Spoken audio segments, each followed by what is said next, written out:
were also on The Tonight Show, and Joan Rivers was hosting. Yeah. Did you feel like when you left that appearance that things had shifted, like you noticed a difference?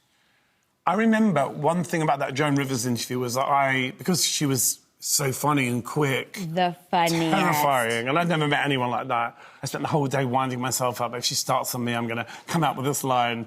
And when I watched it back, I was actually quite defensive because I was terrified, but she was so sweet to me. She loved me. So there was no need for me to be, so uptight, but I was trying to be clever. And when I watch it back, I think, God, I wish I mean, obviously, I got to know her years later, and she was brilliant. She did this great joke. I was at one of her gigs in London, and she goes, "Boy George, just what England needs, another queen that can't dress." Yes, I love it! Did you love that scene? I mean, I miss the expressiveness of those times. You could, you changed the world for people. You made it okay to express yourself, to dress a certain way, to wear your makeup. You allowed every human on the planet a license to express, and we wanted it so badly. I think in my case, I have to say my mum allowed me to be an artist. My mum never pressured me to get a job. My mum allowed me to do the things that she couldn't do, because my mum was Aquarian, she was a very talented seamstress. She could do anything. She could put up wallpaper. And I think now I realise that she sacrificed a lot for me to be the person I am, to let me have the freedom that I have, and it's amazing. Thank goodness for your mom. Yeah. What's her name? Diane. Well, Christine Diane, yeah. Christine Diane. Yeah. She changed it all the time. You met Princess Diana? I did, twice. I got the pleasure of meeting her once, and I'll never forget it. She was the people's princess. That's me meeting her, presenting her with an E.T. doll. You got a photo. I didn't get a photo. What? But you got to meet her twice. What was she like? The first time I met her, I was asked to be in a lineup to meet her at some charity event, and then when the palace official checked the list, I wasn't on it, so they pushed me out of the list. So I went over to the bar, pretty embarrassed, thinking, oh my God, I can't believe I humiliated myself by standing in that line.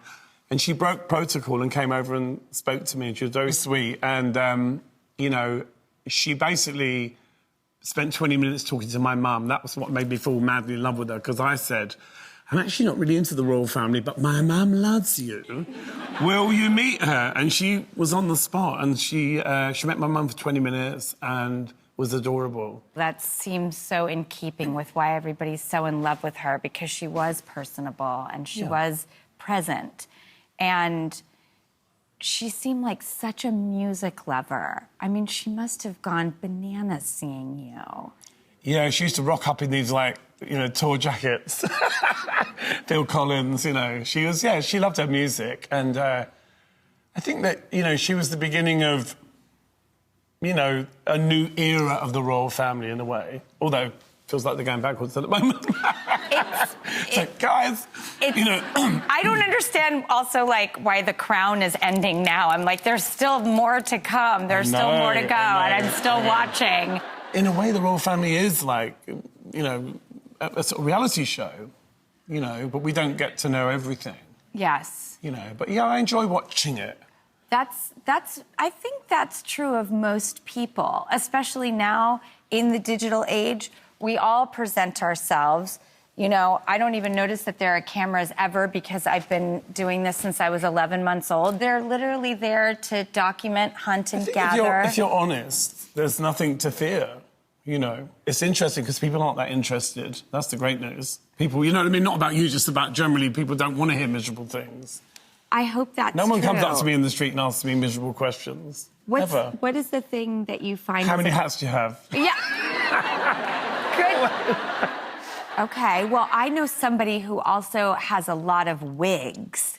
The great Chloe Fineman, one of the stars of Saturday Night Live. And apparently, she just watched Saltburn with her family. Shall we, have a conversation with her? Yeah. And ask her about how her parents felt while watching Saltburn? Yes. Okay, don't go anywhere. Let's ask Chloe what her... We'll be right back.